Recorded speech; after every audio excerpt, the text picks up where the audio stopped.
I think we're ready to start. So hi everyone, I'm Stephanie Hood. I'm based in the Institute's communications team.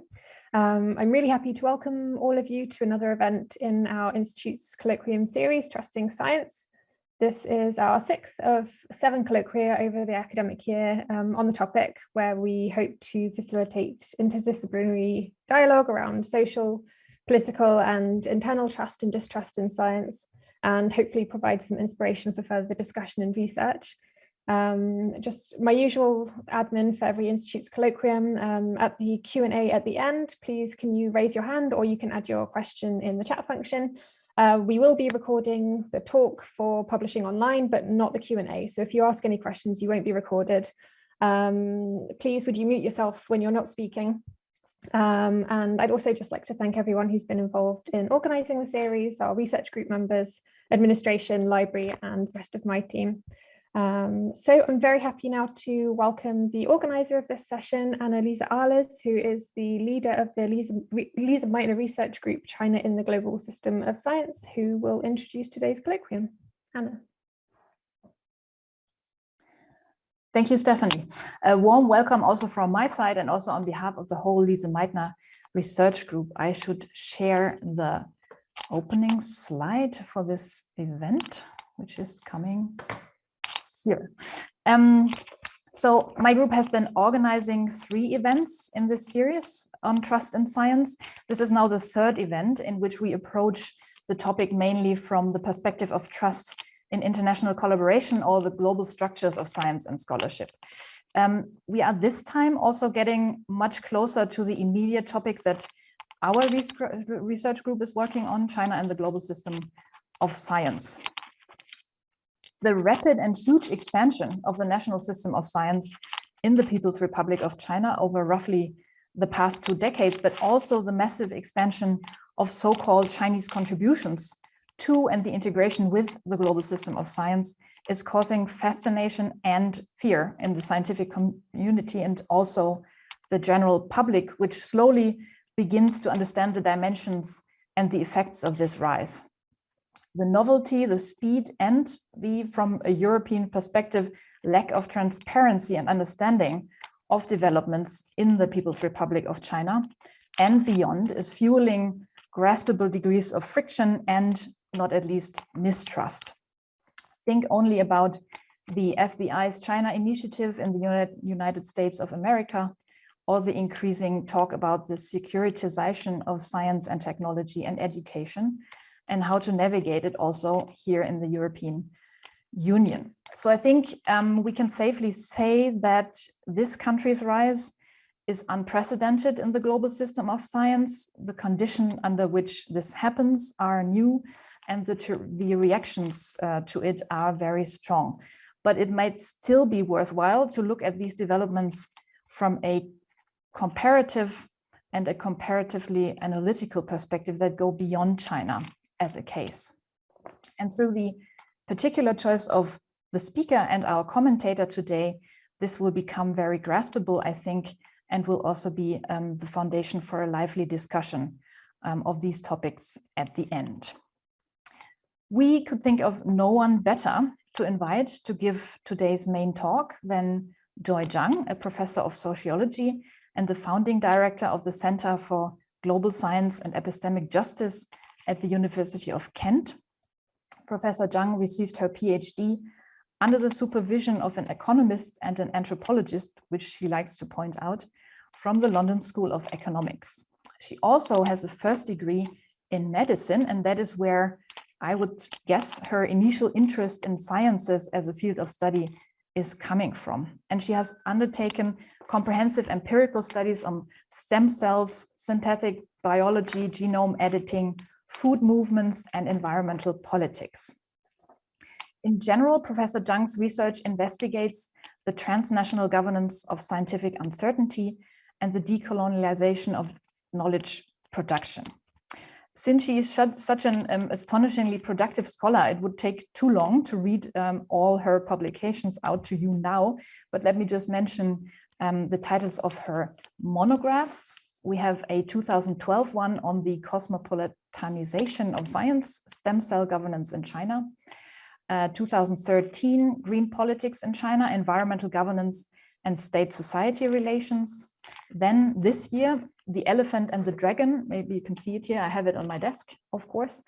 The Elephant and the Dragon in Contemporary Life Sciences, a call for decolonizing global governance, and forthcoming Democratic Participation and the Cosmopolitics of Science, Why Scientific Citizenship Matters in the 21st Century. Moreover, when you look at the venues where her articles and book chapters have appeared, you can really see what a polymath she is. So you have articles in Frontier in Public Health, Sociological Review, Nature, Surveillance and Society, Environmental Politics, Sociology, and much more. She really follows her research interests and aptly combines very interdisciplinary approaches to them, as you can see. I should also mention that Professor Zhang is appearing in the media very frequently, especially recently during the COVID-19 pandemic, as you can guess also from her topics and the interest in the case of China. And she always offers not only intriguing analyses, but also very practical solutions or suggestions on how to handle, for instance, mistrust in international scientific cooperation. So I'm extremely excited to hear what she will present to us today. And without further ado, Joy, the floor is yours. Well, thank you, Anna, and thank you for that very generous introduction. And I also want to thank everyone for coming today. I really look forward to our discussion.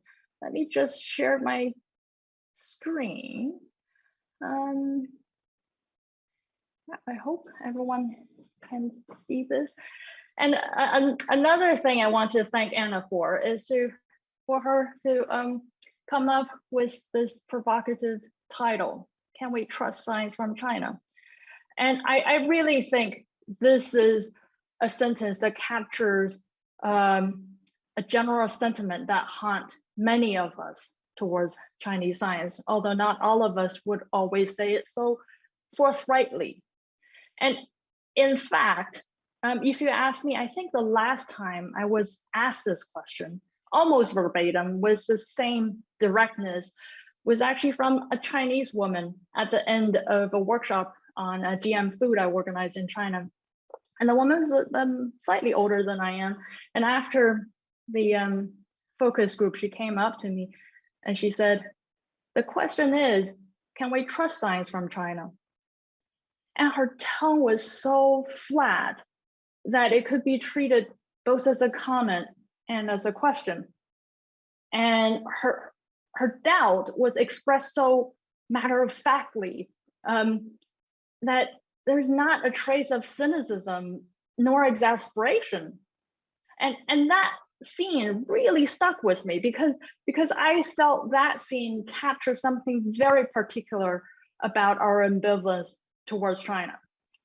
Because yeah, science by definition requires some healthy dosage of skepticism, right?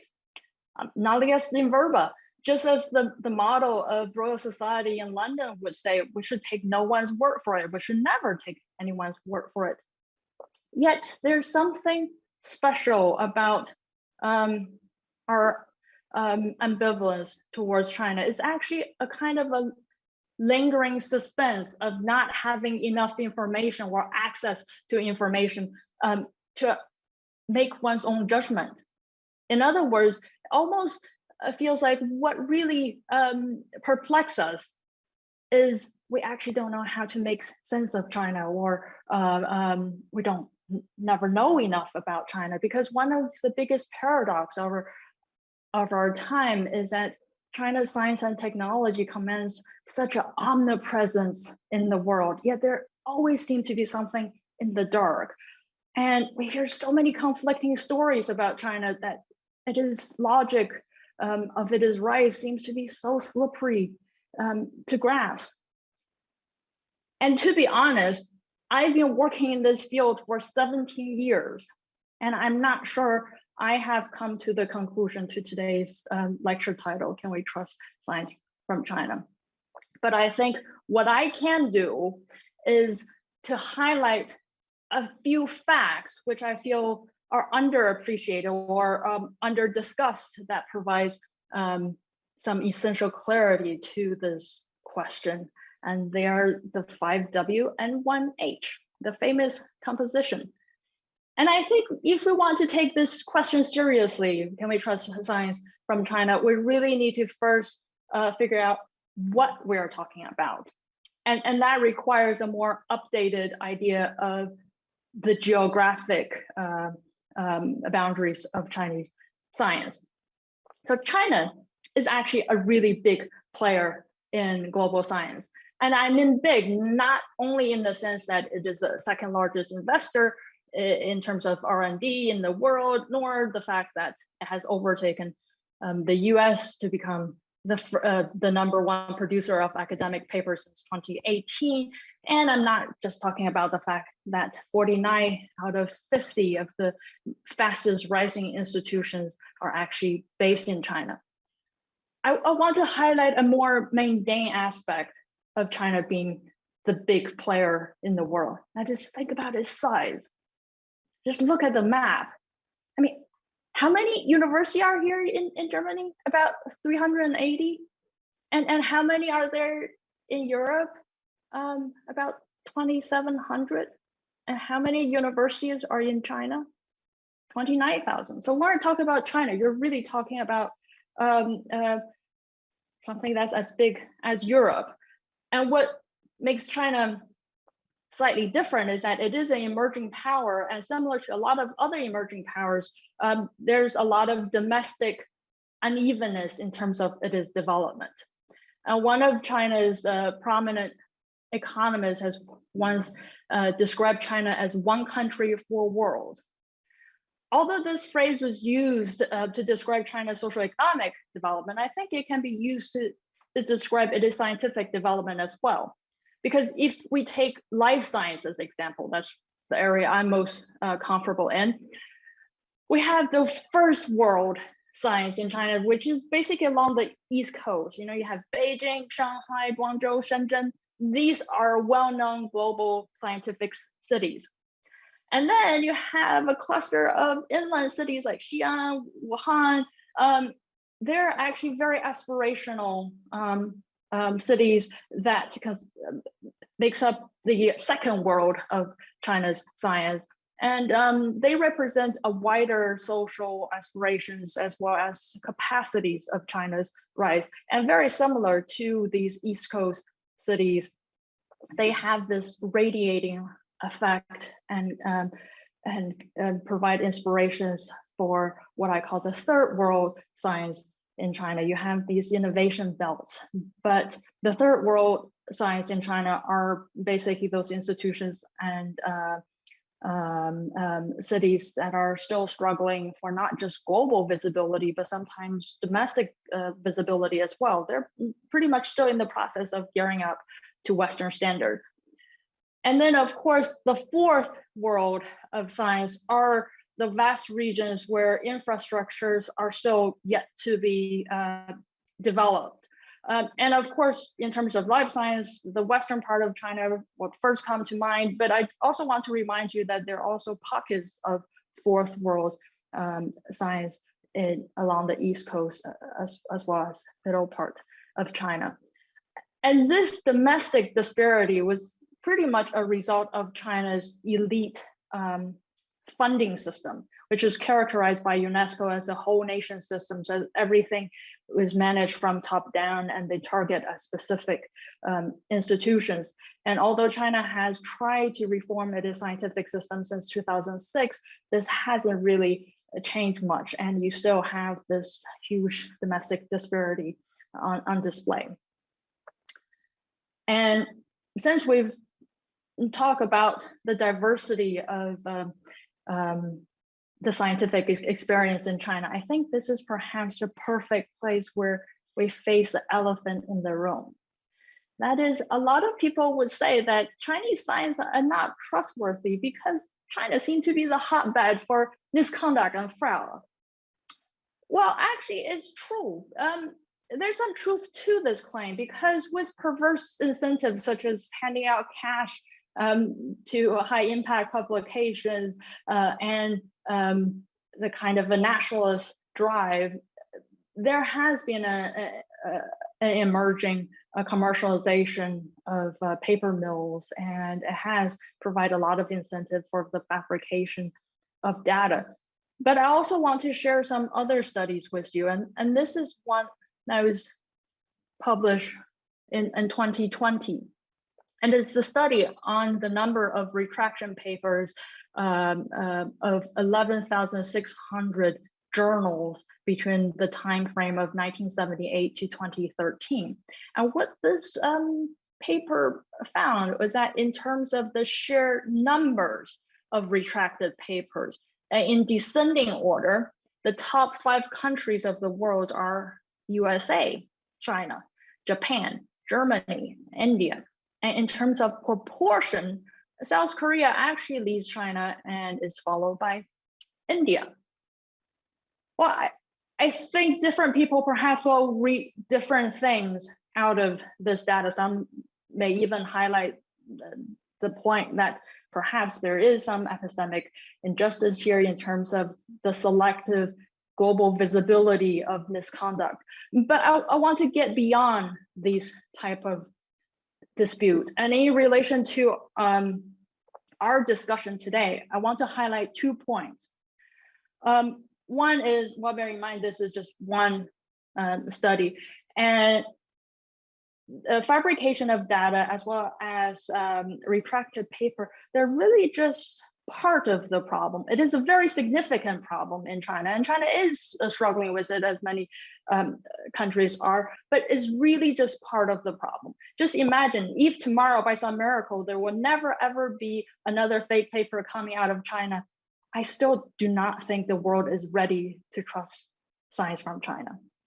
And the second point I want to highlight is that also please bear in mind that there's no country or no institution in the world that will become a global scientific superpower by mere cheating. So there is actually something quite incredible that's happening in China, and it's quite impressive. And when we talk about can we trust science from China, it really depends on what we're talking about and where we're looking at.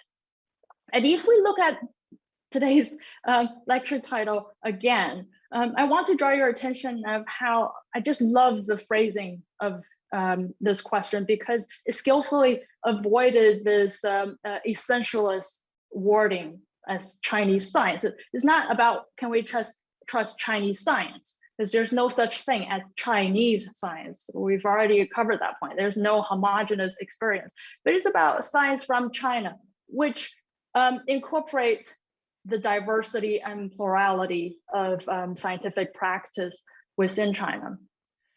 But here I want to be even more radical. I want to offer a more radical geographic view about what is science from China. And I want to demonstrate to you that actually science from China is no longer geographically bounded to the Chinese border.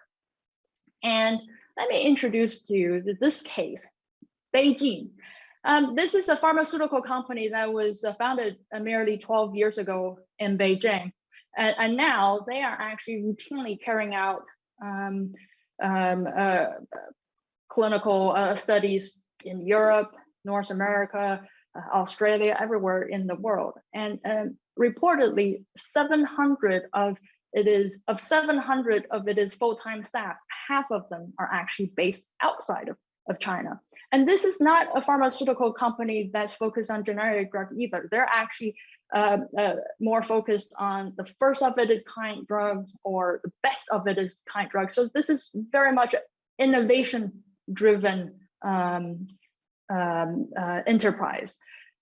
And this is actually not the only or most recent example in China as well. If you look at the Chinese pharmaceutical area, you have Seastone, Alphamab, Jiangsu Hengrui, and these are all ambitious companies that even just a decade ago is almost unthinkable for any Chinese institutions or pharmaceutical companies to conduct clinical trials outside of China. But now it seems to be the emerging norm. And I also hasten to add that Beijing actually had its first cancer drug approved by the FDA in 2019.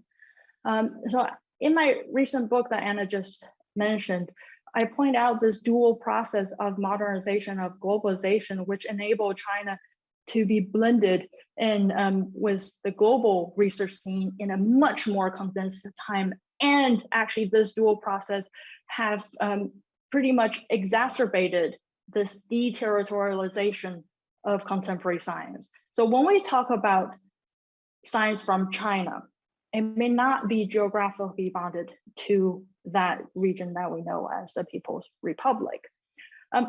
What actually further complicate the question is idea, who are the Chinese scientists?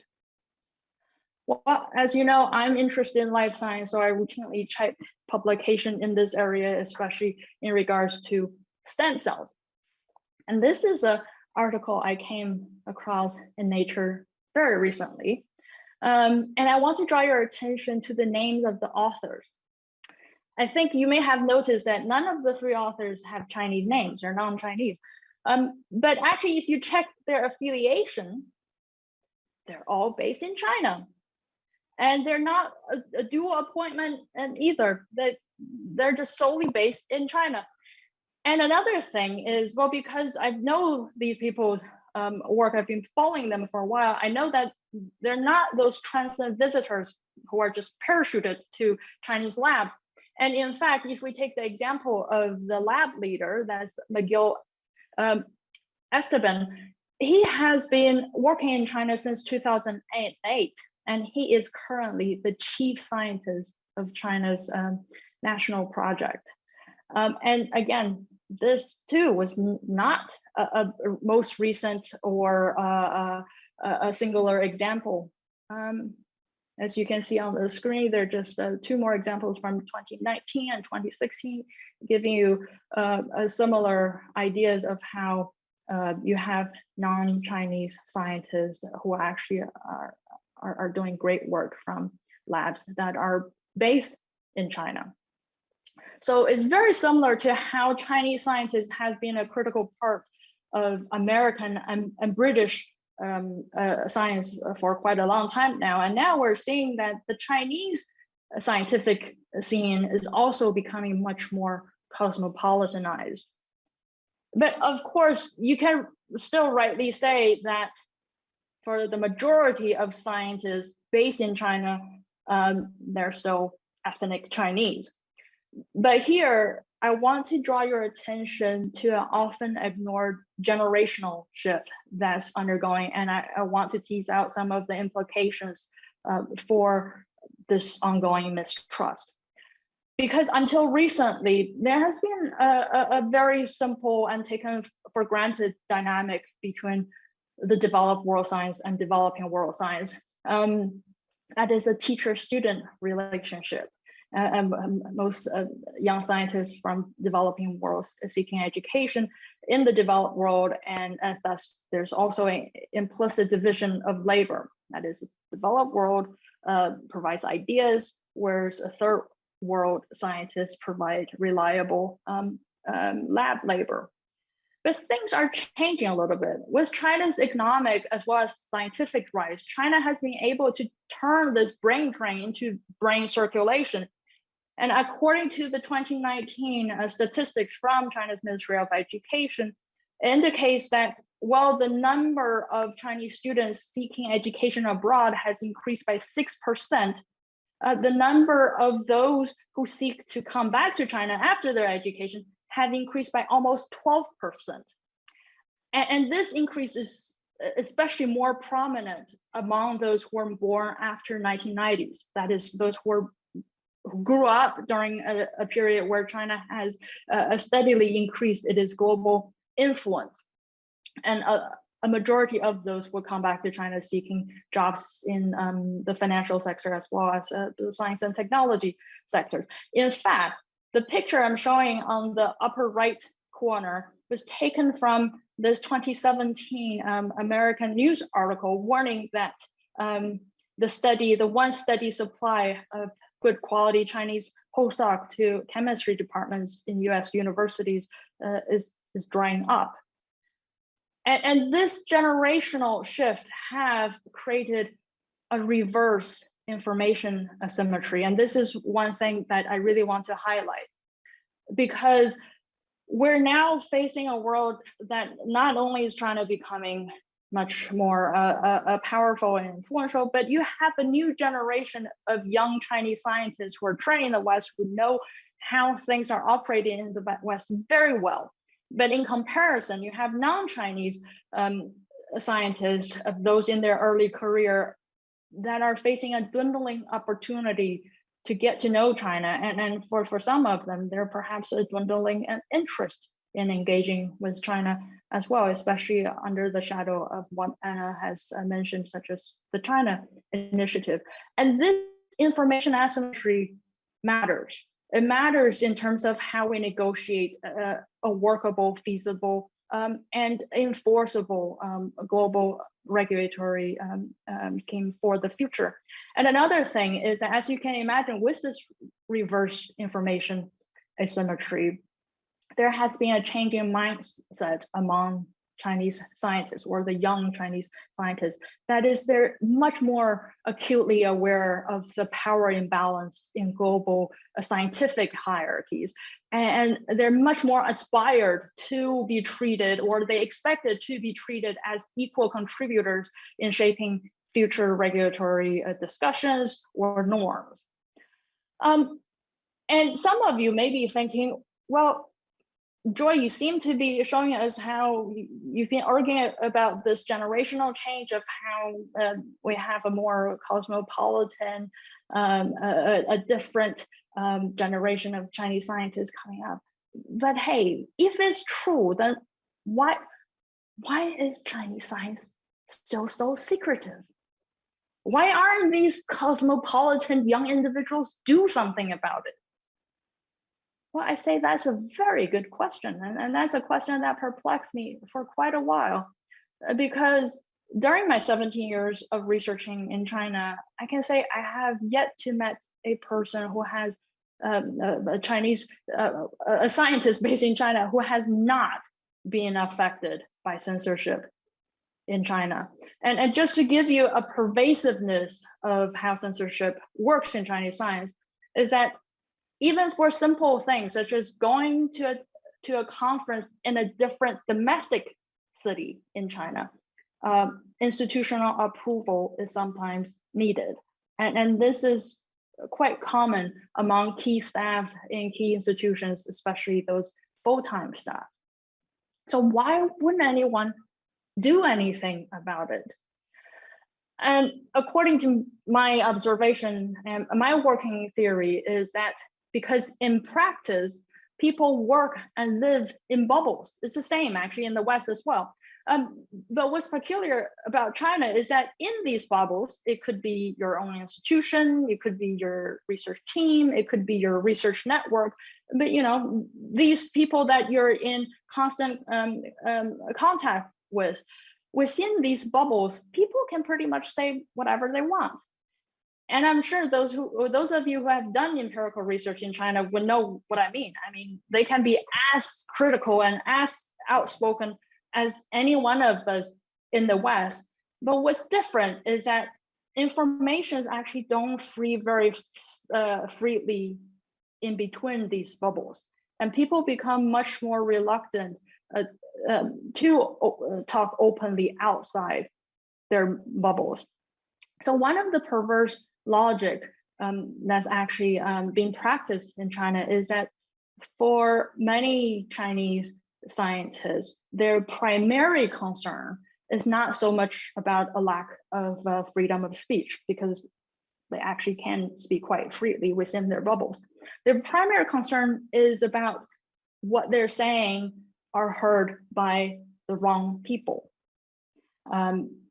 People outside their bubbles and can mistaken it for or instrumentalize for things that may not work in their favor.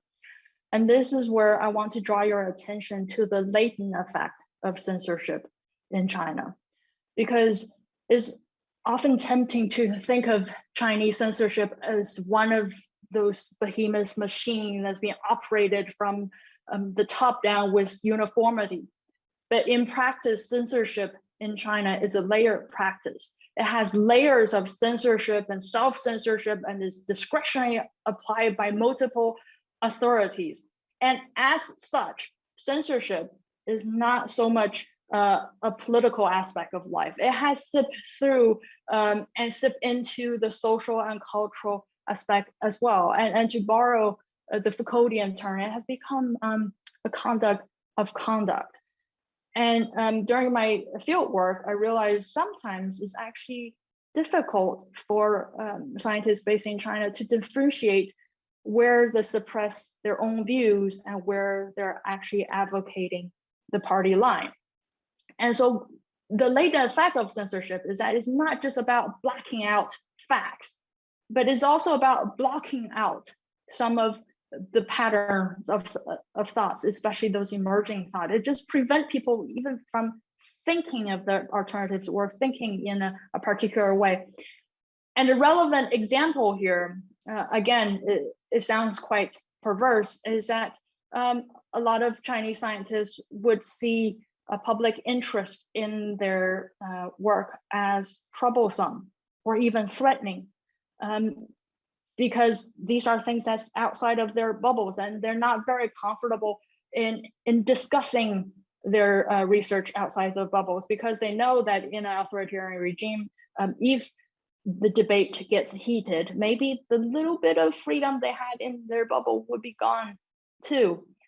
So paradoxically, they would rather stay inside of their bubbles and be shrouded by myth.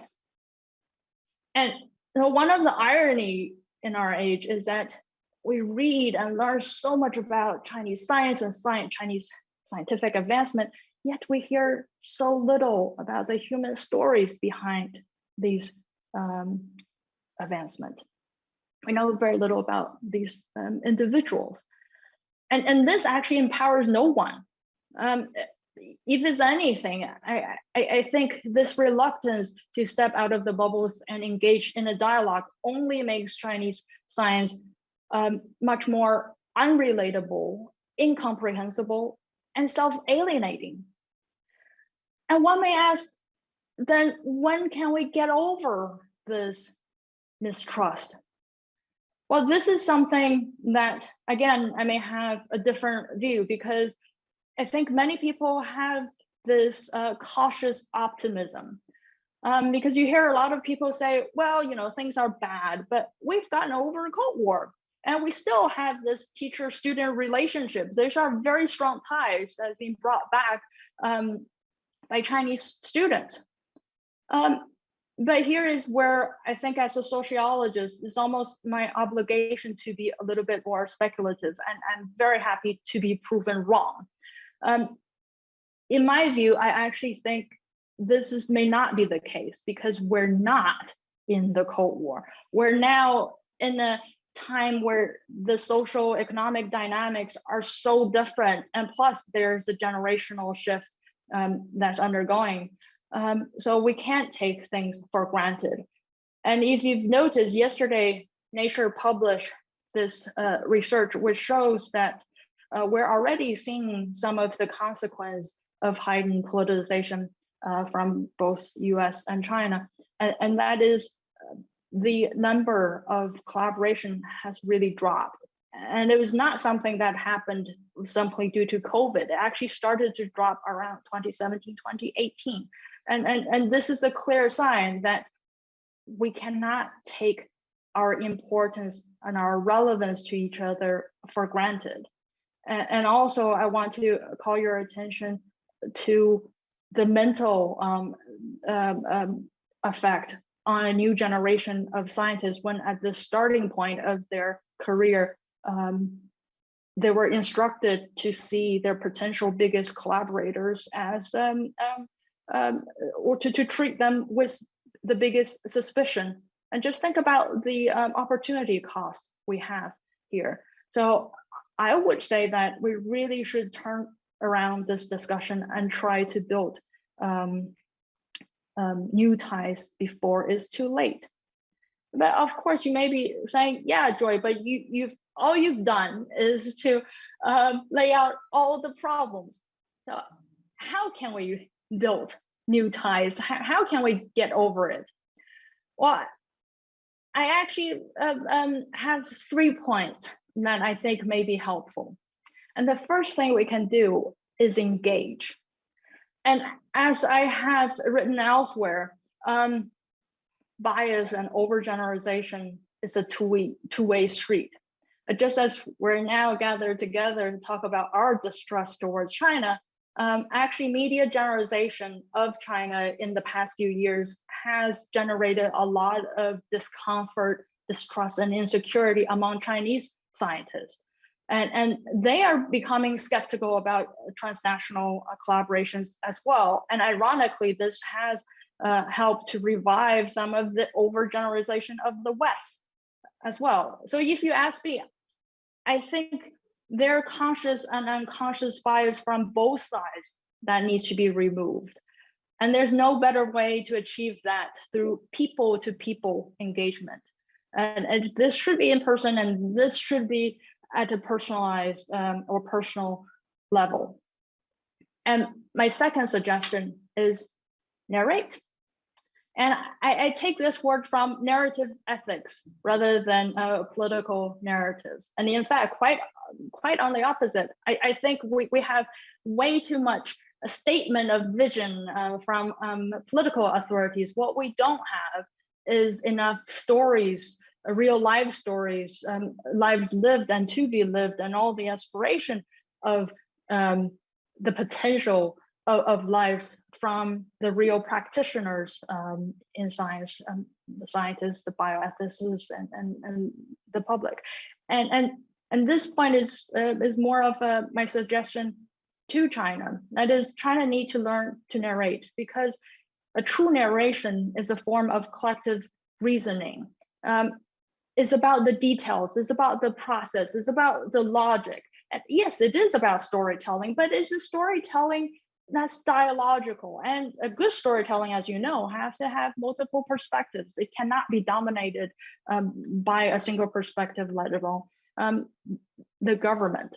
And what we need, as I recently wrote in a research report, is that for Chinese scientists to establish it is global influence, China should first give epistemic justice to its own people.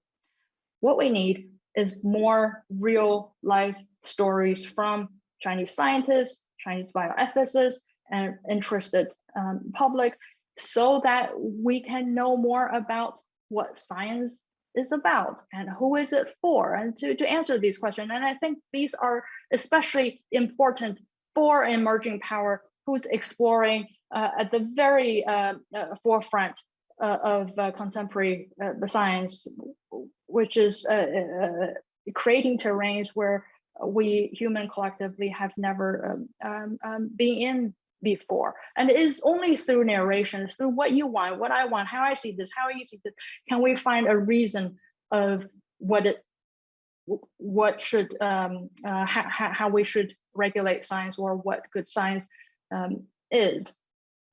So the world needs to understand Chinese science better, but often ignored point is that China actually need to understand its own scientific theme or scene better as well. And my final suggestion is to decolonize. And this is mostly for those of us who are in the West. And I think it's also time for us to step outside our own bubbles. And we need to think through those categorical terms as well, the connotation associated with them. We need to think them with fresh eyes. And especially at a time when there's shifting global dynamics and there's new forms of knowledge or information asymmetries, we also sometimes need to be frank about our arrogance as well as ignorance. And in my book, I've suggested we can decolonize our thinking through time, place, and people. But here, I just want to highlight one point. That is, a lot of the subversiveness we've seen in China is actually not unique to China. They're actually constitutive of contemporary science. And take the example of deterriality that I mentioned, as well as novel forms of private academic collaborations, which creates a huge gap of regulations.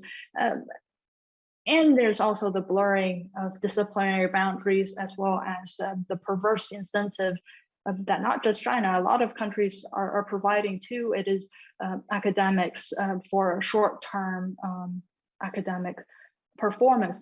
A lot of these things are not unique to China, but with the scope and speed of development, China actually provides almost a kind of a magnifying glass for us to look through and learn the impact about these challenges. So to decolonize means that we need to acquire ability as well as a mindset to not just think about the global others, but to learn to think from and with others, and to realize that despite China being different from us, as all countries are different from each other, we can still learn some useful lessons from its developmental trajectory.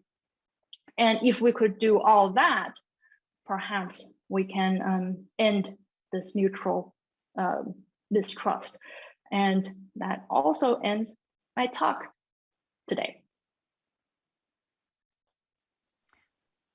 Thank you so much, Joy, for this fascinating, whole array of aspects you highlighted and things to talk about. I'm sure there will be a very lively debate in the end. But before we do this, we still have, or it's my great pleasure to introduce Lisa Onaga for a comment that we have planned from her side on the topic. But I could already say, so if you're preparing comments and questions, please, I would prefer that you use the hand raise tool. That makes things a lot easier. Also, I can see who is first in the order of hands raised, instead of having kind of some sub-dialogues in the chat. But I'll check the chat as well. So later, after Lisa's input, when we do the Q&A, please, as long as that is possible to you, use the hand raise function, but we'll come back to that. So before we do that, I am so pleased to introduce Lisa Onaga to you, who has on quite short notice agreed to do a little comment for Joy's talk. Lisa Onaga is a historian of science and technology in Japan and a senior research scholar here at the MPI with a PhD from Cornell University. She came here, as far as I know, around 2018 after having been part of the history faculty at Nanyang Technological University from 2012. And she has previously also been a fellow at the UCLA Institute for Society and Genetics. Lisa Onaga's work focuses on questions about the ownership and authorship of knowledge in relation to biological materiality at the interface of invertebrate and human life in agricultural, laboratory, and industrial settings. Her forthcoming monograph is entitled Cocoon Cultures, the Entangled History of Biology and Silk in Modern Japan. And among her previous articles and chapter publications are topics and titles such as Measuring the Particular, the Meanings of Low-Dose Radiation Experiments in Post-1954 Japan of 2018, and More Than Metamorphosis, the Silkworm Experiments of Toyama Kametaro and his cultivation of genetic thought in Japan's sericultural practices 1894 to 1918, published in 2015, and many, many other publications. But alone from these two titles, I think you can see how wide-ranging her research is. So you can see that Dr. Onaga's research interests is mostly in how knowledge about animals is made intelligible and circulating. And she also uses the phrase in the archipelagic peripheries of Japan, which is her current project. So she has a focus on Japan, but we too recently had a spontaneous but increasingly fascinating lunch conversation about how the current case of China that we just heard about could be compared to the, I might say, historical case of Japan, Japan's rise in the system of science, modern historical case, and how to approach it. And it was so interesting to listen to Lisa's thoughts over lunch that I spontaneously decided to reconstruct or kind of expand this conversation in the form of this short commentary today. And with this, I'll very happily hand over to Lisa for her comment. Thank you so much, Anna, for inviting me to provide a comment. And thank you, Joy, for a fabulous talk. I learned so much and it helped. It was very clear and gave me a lot to think about. And as I was listening, I thought, wow, this is like Japan in the Meiji period. Oh, this happened too. And so what I'd like to do in this short comment is provide a little bit of reflection on some general trends that I know about in the Japanese history of science. And I want to use that to then bridge it over to more contemporary era questions and invite us all here in the audience to collectively think about comparison as a method, and so that we don't have to only talk about Asia, but we can reflect on our own work as historians of science and ask, what are the opportunities here for us to work with people who study contemporary era developments in sociology, anthropology, et cetera, and of course in the sciences? What are those opportunities for doing multidisciplinary research? So in the rise of Japan, if you want to call it that, or the rise of science and technology in Japan in the 19th century, we see an effort to establish position in the world and the hierarchy of the world. And during this period, especially after the Meiji Restoration in 1967, 1968 onward, we see this phrase civilization and enlightenment being rolled out to explain and to promote all kinds of things, development in military defense, public works, social engineering, and so on. And in around 1877, we see the establishment of the College of Medicine. And by 1890, a formal College of Agriculture is established at the Imperial University on the Komaba campus in Tokyo. But even before that, in 1862, before the Restoration, Japan had been sending out people from their country to England, France, and Russia, and Holland to learn Western studies. And so we see this aptitude for learning about the world around them from that point on. But at the same time, there's an invitation of people from Europe and the United States to come into Japan to teach. And these are called oyatoi gaijin. And the Imperial University of Tokyo was one of these places where a lot of these foreign scholars came, and they were like the first people to start teaching zoology, for example, or Darwinism, for example, or geology, what have you. All of these things were often introduced deliberately, right? And so these elites at the University of Tokyo, Imperial University of Tokyo, had a great integrative function in creating this Japanese ideology, which explained why the foreign models were so important, yet also and necessary, yet it's also possible to preserve culture and heritage.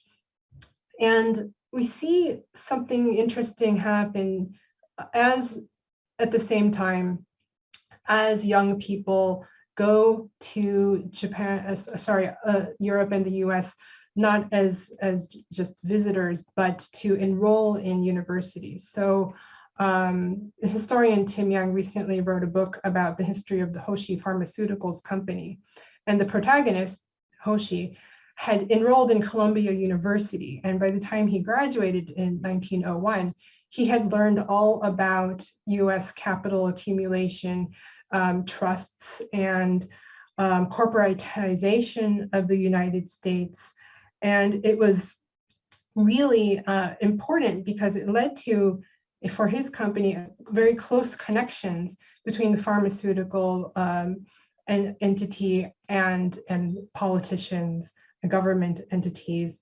And that was also connected to World War I era sort of economic expansion. So the rise of patenting and also capitalizing on narcotics, for example. And I just want to talk a little bit about my own perspective on the silk industry, which has a very long established history that was very, for the most part, positive. So Europeans were welcoming of Japanese visitors and so on throughout the early end of the turn of the 20th century. But when we get closer to World War I, we see a shift. So before that, there was a lot of collaboration, competition, but a common need to standardize what is the object of silk through different machines, different measurement processes, and so on. But in the 19-teens and 20s, this starts to shift, and these non-governmental organizations, committees, technical committees, start to step in as diplomatic spaces where country to country relationships are established, negotiated, strengthened, or antagonized. And so this sort of background to Japan explains a compulsion to protect sovereignty through the adoption of technology and through the enhancement of science. And at the same time, while that success is happening, this distrust it is also growing. And it puts into perspective what Ira Ong calls in this edited volume called Asian Biotech, the growth of these Asian tiger economies and how they have communities of fate, in which she calls it communities of fate. And they use technology, especially biotech, to imagine their futures and to secure their entities as economies. And I'm not saying nations, because this is not what is being discussed in the book, but we are talking about economies of South Korea, Taiwan, Singapore, Hong Kong in the first phase in the 70s. And in the 80s, post-Mao China, Malaysia, Thailand, Indonesia. And Joy's presentation really wonderfully shows how relevant this issue is, where these countries had been bound together around these kind of different choices made around different kinds of ethics and so on, but also commonly bound around relevant technologies and innovations that are not exactly about decisions made by the state, but outside of the state, so autonomous sort of political networks. So these are happening in addition.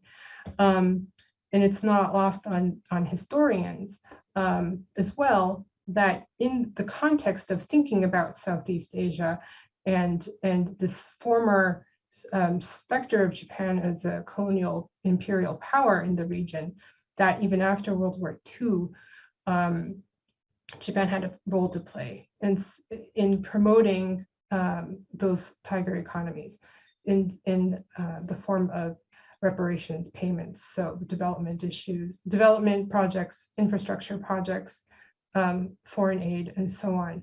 And so these lead to a larger question, which is how do we really engage with comparison and all of these tentacular relationships where there's a lot of learning happening across different countries and a lot of opportunistic taking happening that's ongoing. And does China still count as one of the so-called Asian tiger economies now, given its prominent role? So what's important here when the focus placed upon China, or there are anxieties about China that are endemic to the West, what sort of important possibility is there for historical comparison? What are the nodes exactly? What are the friction points that we should be paying attention to? When we look at one entity so myopically, and I'm not saying this is the case, but when we focus on it so intently, what are we at risk of losing sight of? And what are all of the relationships that can fall off the table by accident?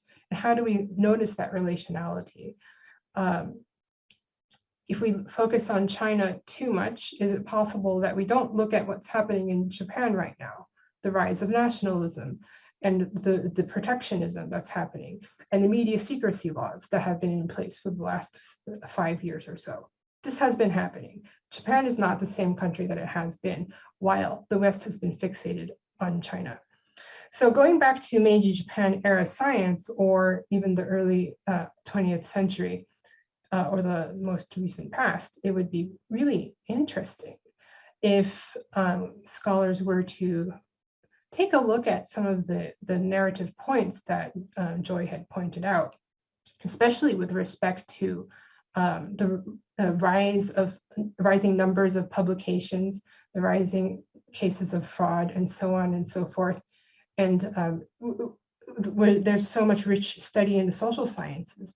But historically, if you look at these other historical cases like Japan, do we have the same data from that rise of Japan's arc? We don't, actually. I have not seen it. And this is also reflective of the large number of publications that are in databases that are possible to be counted. And in the earlier period, while Western language publications are possible to count, and to some degree, there are also publications that are just trapped in other non-data-based formats. So there's a lot of work and opportunity, it seems, that historians can do here, to team up with social science methods to analyze and characterize not just the case of Japan as one comparison point, but other so-called Asian tigers with which China has been grouped by Wang. So I just want to wrap up there and invite the audience to think too about this fixation about China, and how can we think about this fixation differently? Like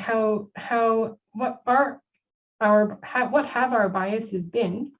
What sort of things that have been possible to see as a result of that, and how can that be that field of view be altered to open up new research questions? And again, thank you so much, Joy, for coming all the way to Berlin and helping us open up this conversation. And it just goes to show that we can develop new conversation points and find those friction points as well. Thank you.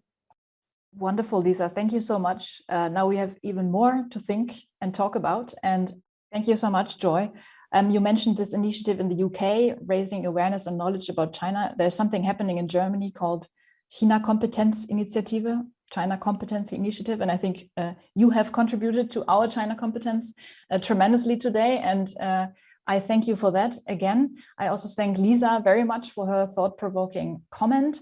You can see that Joy Zhang is present here at the Institute, maybe from looking at her background, and she has agreed to being available for a short debrief and refreshments in the yard. So if you're around in Dahlem, you're very much welcome to join us there. So big thanks to both of you again, and also to the audience for this vivid discussion. But now also very importantly, an announcement of the last event in our series, and I'll hand over to Lara for that and share a screen with the announcement. Yeah, thank you very much also from my side. And I think it's actually a nice connection between these talks, because the next and last talk of the series will go about the question of the reproducibility crisis. And one reason for the reproducibility crisis that is mentioned is that there is an increasing amount of research communities and the kind of lack of homogeneous methodological norms. And so we will learn more about that from the talk given by Nicole Nelson, and we will have a comment by Lisa Malich, and it will take place very soon on June 14th.